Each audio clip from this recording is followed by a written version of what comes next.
want to see you flourish. I want to see you protect our family, but I'm willing to walk with you as you learn. I'm willing to walk with you as you become. As we become, I have grace for you to become in the process, which I think we should have for each other. And so I think that's a really powerful conversation. And I think a lot of people or women would look at that ideal like, why do we have to be Mrs. Build a Man? It's almost like, man, we are literally standing on the rubble of our community that has been torn down by external forces and now even by each other. If we're not willing to a certain extent have a level of grace for each other to become, then we're going to continue to burn the rubble that we're standing on. And so the best that we can do is offer a level of grace as we journey together and grow and become. So yeah, man, really important conversation. Yes, for sure. Because there are some women who might have had protection growing up, whether that was a father or uncle, cousins. Yep. But the other side of that is women who never been protected. So they might look for that super protector kind of guy, like you say, you're looking at my girl, that whole thing. Yep. Yep. Yep. They want somebody's head to be knocked off. They've never seen it, so they imagine it, and they want you to become their fairy tale. Yeah. Oh my I God. mean, it's not just them. It's all of us. We all fall victim to developing this fairy tale in our mind. I've never had it, and I'm gonna imagine something, and you're gonna fill those shoes. And then mad at you when they find out that you're human. Wow. Wow. Wow. I was listening to uh Dr. Spirit. You know what Dr. Spirit is? Yes. Yes. I've been tapped into it for a little while. Man, I want to interview her so bad. But I remember her saying when she counseled couples, she asked them, "Are you willing to kill the fairy tale? Wow. Are you willing to die? Are you willing to kill what you thought that person would be?" Mm, You know? Um, and when I mm. thought of that, there was a quote that I read that said, "In our minds, we have the picture of the perfect person, but we have one or two things to do with that. Either we accept the person and tear up the picture, or we accept the picture and tear up the person." Woo. Mm. So Dang. Tear up the person is crazy. Woo. and it happens a lot, right? Yeah. We tear up Yeah. people all the time. Yes. That's Unfortunately, true. chasing that picture. Yes. Man. Oh my God. Rude awakening when you step in and realize that they're human too. We don't want them to be human too. Man. Yeah. And I think deep down, it is this projection that we have because we really haven't tapped in. We don't have relationships with God. And so you have to be Superman because Jesus is not enough. You Mm, have to be Superman because I don't have faith enough in God to be what I'm demanding you to be. Like that's the only reason why people are utterly disappointed in other people is because you made them an idol. Like you made them what only God was supposed to be in your life. That's why you're crushed. Like once like you said, once you're able to accept a person, then I can't give grace to a person I thought was God because God doesn't need grace. And so there's the reason why there's a gracelessness is not because you got high standards, it's because no, you have idolized a human. There was no room for grace, there was no room for growth because they were God. Yeah, and so coming into that place, and it's not to say tolerate anything. No, it's this level of I'm coming with an expectation that I'm here on a journey. I have not come here to polish my reward at the finish line. I've come here and we getting it from the mud together. And I don't care what you presented. You could have had the six figures, you could have look like you had it all together. But I always tell women this. I don't know, we keep talking about women, we helping the sisters out. I always tell women this. I don't care what a man is when he meets you. He could have all the things that you consider great, but until he meets you, there is still so much work to be done. Because if you are a woman of value, then there is something that he could potentially be lacking, or there is something beautiful that could come from you together that he has yet to know on his own. And so, if you want to come and sit and just give up once you meet this person, nah, this is the beginning of the work. If you haven't come in and accepted that, then you will be disappointed because the person that you thought was well put together and has arrived is missing the value of you. You make him better. You got to get that. And if you don't make him better, then it's not his problem, it's that you really don't have value. And I don't believe that.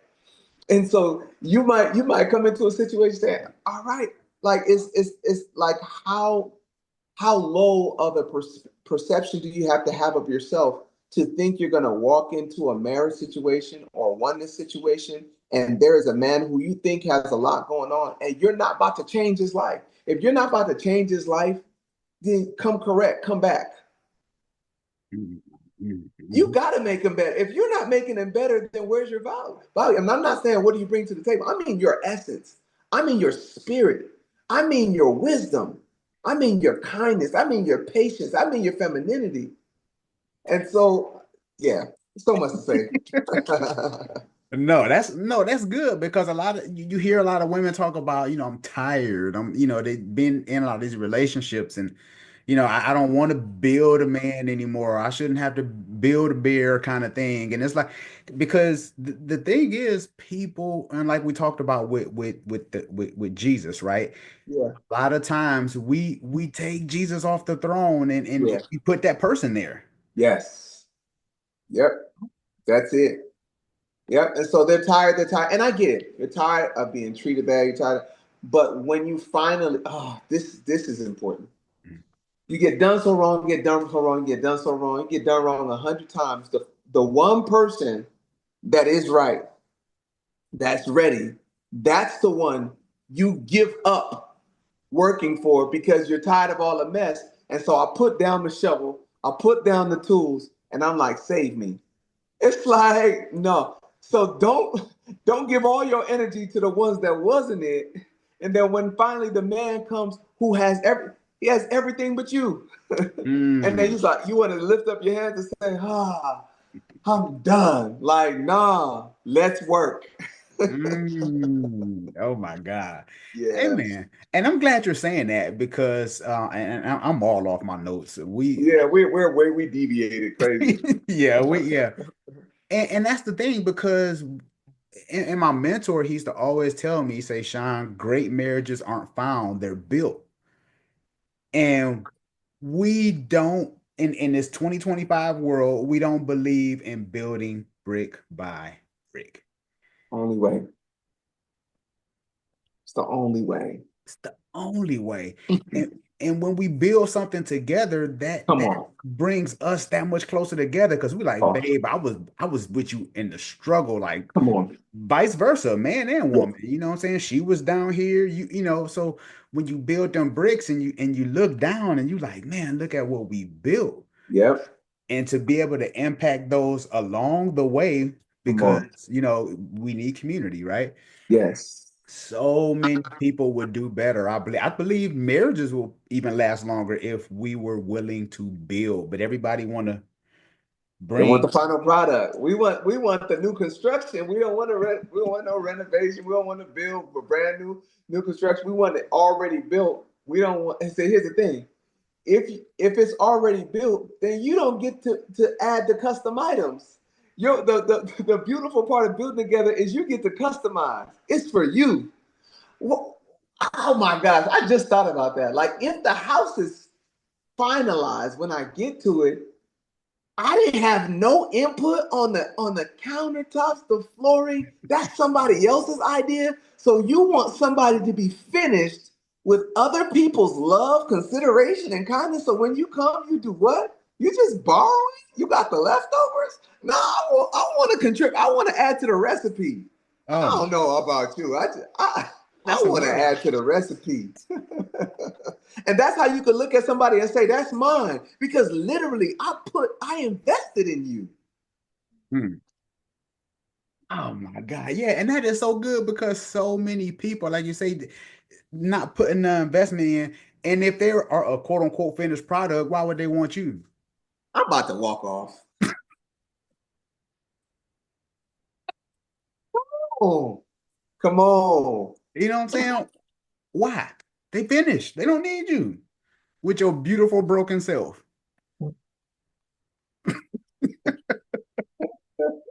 That's real. That's the best way to put it. Yeah. Oh my God. That's Yeah, real. man. Oh my God. There was a question. I guess we kind of went back. Jonathan, the life changer. Okay. We talked about this earlier. He said, I would argue that the cape should be on permanently when we talked about taking off and on the cape. He said, it depends on what behavior do you guys mean when, if we take off the cape. Okay, so I think one perception of taking off the cape means stepping out of integrity and stepping out of who Mm, God has called you to be. And that's not what we mean by taking off the cape. right. I'm going to give you an example. So I'm considered a public figure, a minister, and all of those things. Everyone knows me as Ezekiel. Everyone knows me as Ezekiel. My wife is the only person that does not call me Ezekiel in my life. She calls me by my first name because that's how she met me. We met in school. And so when I come in the house, I'm not the Ezekiel that you see on a podcast. I'm not the Ezekiel that you see on the stages in front of those people. People celebrate that version of me, but that is a very small facet of who I truly am. They don't see my attitude when I don't want to do something. They don't see me at night when it's time to either pray or sleep. They don't see what I choose, what my decision I choose. They see my practice, polish, haircut version of myself, and they all snap it up and clap it up. That would be horrible if I had that in my house because that's not true accountability. True accountability, my wife gets to see me in all facets, my good, my bad, and ugly. And so when I step inside the doors, I'm taking off my cape to be a husband, to be a father, to be the real me that's not always celebrated. And I won't be celebrated for my bad decisions, for my incompetence, for areas where I can thrive. When my wife sees I can go higher, I'm not going to be celebrated. I'm going to be challenged. And so, in those areas, is it safe enough for me to be me so that I can be seen, not just held accountable, but I could be seen for the areas that I do need to grow, have great, and my wife has grace for those areas where I do need to grow. The places that I need healing, support, and prayer. I have to have my cape off for that. Otherwise, I wouldn't be prayed for because you would think, pray for me. You see what I'm saying? Taking Mm, off the cape means I'm in position where I need. I'm in a position where I need support. I'm in position where I can be vulnerable. I can be weak. Hey, look, I feel unaccomplished. I feel mm, some of the effort that I've put in has not been seen. I feel like financially I'm not where I'm supposed to be. Can I take off the cape? Because on Instagram they're gonna celebrate it because I post the highlights. But this ain't a highlight reel in the house. I get to actually you get to the 24-hour the footage that you get on the surveillance camera is a lot more grainy, but it's a lot more real. It's not the highlight reel on Instagram. And so taking off the cape is the 24-hour surveillance. Can I trust you with the 24-hour surveillance? Will all I get is condemnation? Will I get ridicule? Will you throw it back in my face? Or will you praise, support, challenge, positively constructively criticize me, not diminish my value? And so there's so much to say in that, but I think if you perceive it as taking off the cape, meaning stop being a man of God or stop being a man of integrity, that's not what we mean. It just means taking off the cape of the presented version of you versus the full version of you. yes, I love that. That is so good. Yeah, and having a wife who can love you while the cape is off is just that much more beautiful, right? You know, so that's why she have the husband that she have because she was in a position to have herself girded spiritually where when you can take off the cape, she like, baby, I got you. Hey, look, my wife is not a fan. She's my wife. Fans are there for when you hot. Come on. My wife wasn't there when I was hot. My wife was there when I was normal, when I was regular, when I wasn't celebrated, when my clothes was a little too big and she had to go shopping for me and say, "Hey, look, how about you do this?" My wife is there when they wasn't rocking for me, when they wasn't looking for me. And so it's a beautiful thing to have someone who's with you when you're in practice mode, when you're still growing, when you're still learning, when they don't know your name, because you know that they're there not because your name was elevated, but they were there with you for the elevation process. It's a beautiful thing, man. And y'all Yeah. built a solid foundation. Why? Because y'all built brick by brick. She didn't meet you last week. Nope. You know what I'm Nope. saying? Like you said, you hot.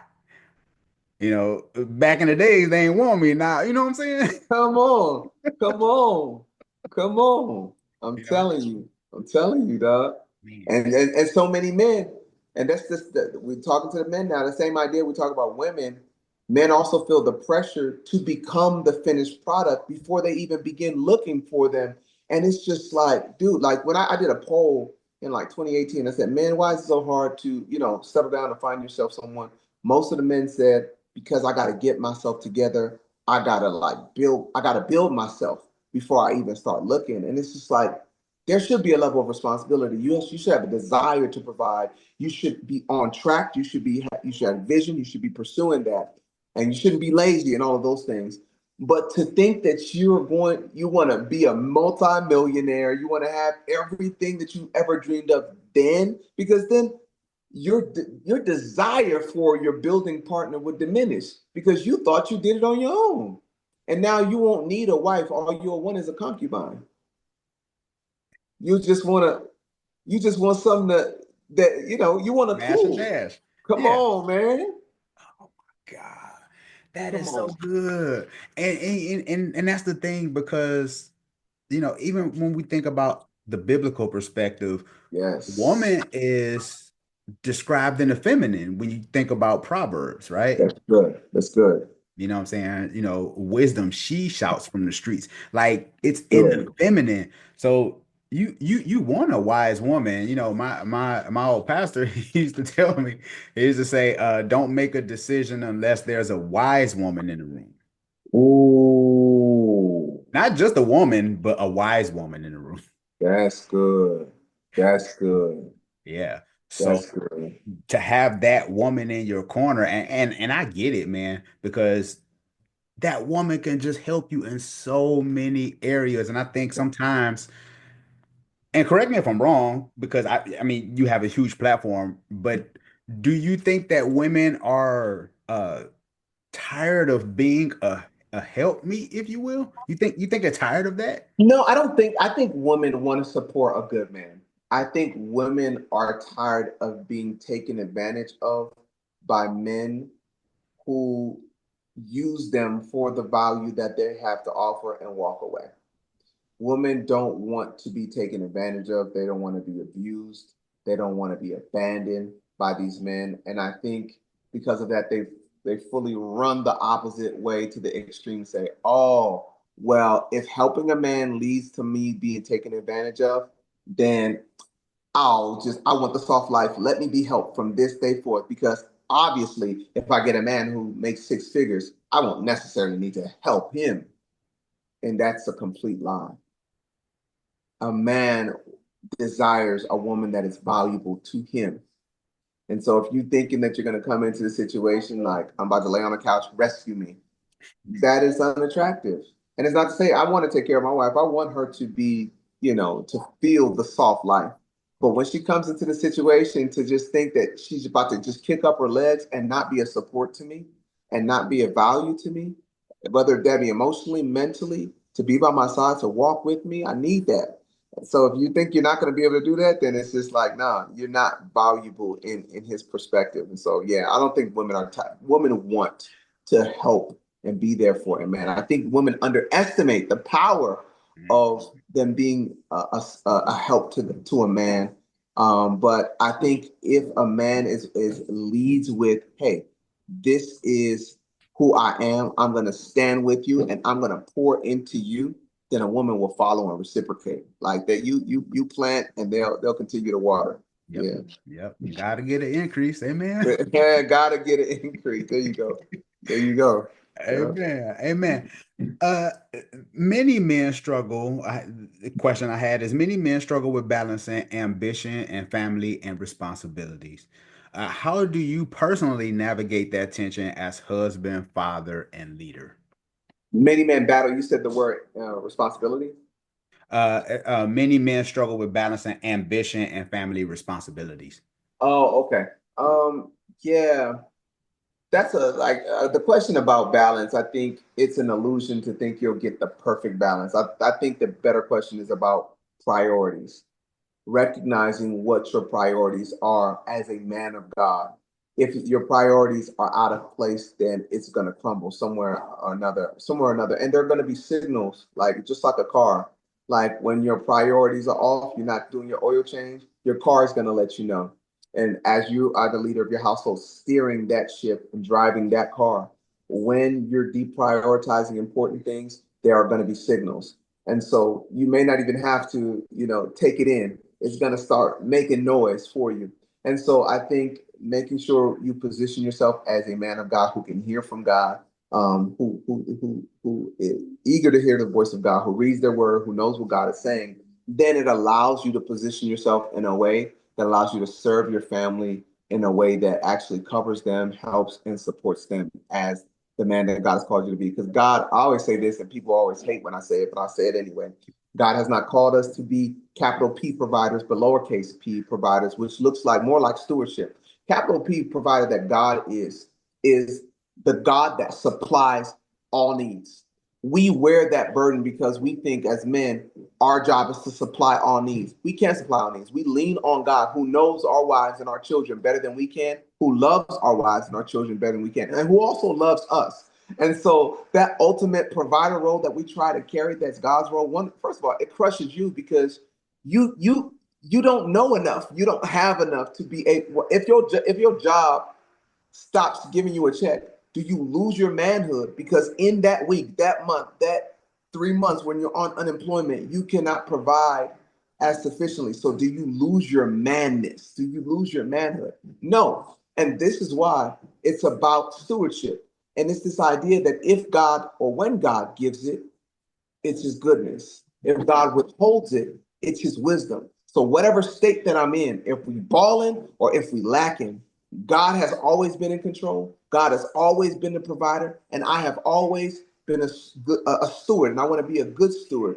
and I want to make sure, and I have a passion that my kids and my wife are taken care of. And as long as that is there, God's gonna honor the stewardship that we lean in for. And so when I prioritize him and then I prioritize my family, then things are gonna fall in place accordingly. I don't have to kind of juggle. It flows really, really organically when I put him first. All right. All right. I'm tripping because you just set somebody free because you said the lowercase provider, lowercase p. That's just like when we worship the created opposed to the creator, Oh, right? We yes. we worship the created. We worship the man and woman, because if you Mhm. don't worship God, you're gonna worship something. Ooh, come on.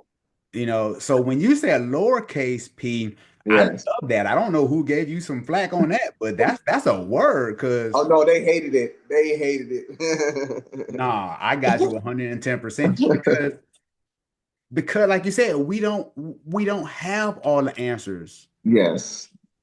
Yes. We are caught up by the time of the tick of the clock, and God isn't restricted to that. Come on. So as a man, and I get it because we are called to be providers, but like you said, lowercase p, because like you said, what happens if your job lets you go tomorrow? Come on. Are you still a man? Like you Come said, on. are you still a man? And a lot of men get their identity from what Yes. they can bring home every 2 weeks. Talk. Man, Talk. man. Talk. It'll crush you, man. It'll crush you. And I mean, women should know this. A man that loves his family, loves his woman, a man that just thinks like a man is far more broken and disturbed about not having than you would ever be. Before you ever shed a tear, he shed 100 in his own mind and heart. And so you don't have to beg a good man, like, or pressure a good man into, hey, do you want to work hard? No, I want to do whatever is necessary, whatever I gotta do to take care of y'all, to do what's best. It hurts him so much more than it could possibly hurt you. And so I was talking to a friend on the podcast. He was like, man, you don't even have, before you even said a word, I kicked myself 100 times. And so, if you understood that, instead of more condemnation and harsh words, support, God, assistance in those situations, a prayer is far more helpful than you saying like, hey, "What's going on with you?" Like, dang, like you don't think we didn't ask ourselves, "What's wrong with me?" Nobody's, no, I didn't put in all these resumes, those Applications, like yeah. applications. It's embarrassing. It hurts us because we are already wearing the pressure from society. We don't want to come home and get crushed by our wives. But like I said, it takes. There are some men that want to just be couch potatoes and want to lean Or, on their woman to do everything. I'm not talking about those men. There's something. There's a problem there that allows him to be comfortable yep. while you suffer, while the kids suffer. That's not someone. That's not a mindset I would recommend. If you're a man and you're okay watching your family go down the drain, and you're not trying, putting the effort, figuring out different ways to rise above so you can help your family, that's different. And I'm not just saying, hey, you making 55 or 40K, 47K, and your wife is making 85. So now you need to just be depressed because you're not making as much as your wife. I'm not talking about that, but you're working hard, you're trying, trying to figure it out. I'm not talking about that. Yep. But I mean those that are just not, there are things made available to you. There's education made available to you. There are other opportunities, and you just would rather take the easy way out. I think you need to do some self-assessment, because if you're not willing to self-sacrifice for the people that you love, then that is more of a question of who you are and what you stand for than the actual number on the check. Yeah, for Yeah. sure, man. And I'm glad you clarified that because Yes. once this hit the social media streets, people, Yeah. Ezekiel said, Yes. yeah, we ain't no, Yes. we ain't talking about that. So I'm glad Exactly. you clarified that. Thank you. Yeah. Yeah. Thank you. Yes, sir. There I want to take a quick breather because this is getting so heavy. I have some other great questions I want to ask you, but I want to Okay. take a second for our sponsor, the Love Fearlessly Intimacy Card Deck. This is a card deck that my wife and I created. 30 questions from a husband and wife. We're going on 8 years of marriage, and from our past experiences, I was married almost 15 years before her experience. We put this together for people who are dating, whether if you're getting in a serious relationship, to ask these questions, because I think a lot of times we get into these dating phases and we asking the wrong questions, and then we wonder why they turn out the way that they are because we asked the wrong questions, like what's your favorite? Uh, Nothing's wrong with your favorite color, but I'm just saying.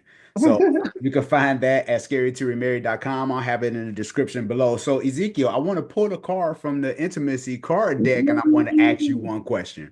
Okay. Okay. Okay. All right. The question is, how did you manage hurt and disappointment growing up? How did I manage hurt and disappointment growing up? So obviously, growing up would not have been the recommended. I remember in high school when I had a girlfriend in the 11th grade, and found out from multiple people that she was talking to other dudes, dancing with other dudes, and I actually found out that she was actually intimate with Mhm, other dudes. mhm, And I remember I did not shed one tear. At the time, I used to come to school every day with flowers, and not every day, every month with yeah, flowers and teddy bear for our every month anniversaries. We were together for 9 months. mm, And when I tell you that thing bothered, that I didn't realize that was my first heartbreak. I'm just like, what? To me, mm, I made a vow to myself that I would never, never give my heart to a woman again. mm, And from that moment, I closed my mind to the idea of love. And I just dealt with women so harshly. And I did not open up to anybody about it. I did not have no conversations with anybody about it. I made a decision from that point on in response to that. And I think that's what a lot of us do. We just live in response to heartbreak, to brokenness, to trauma.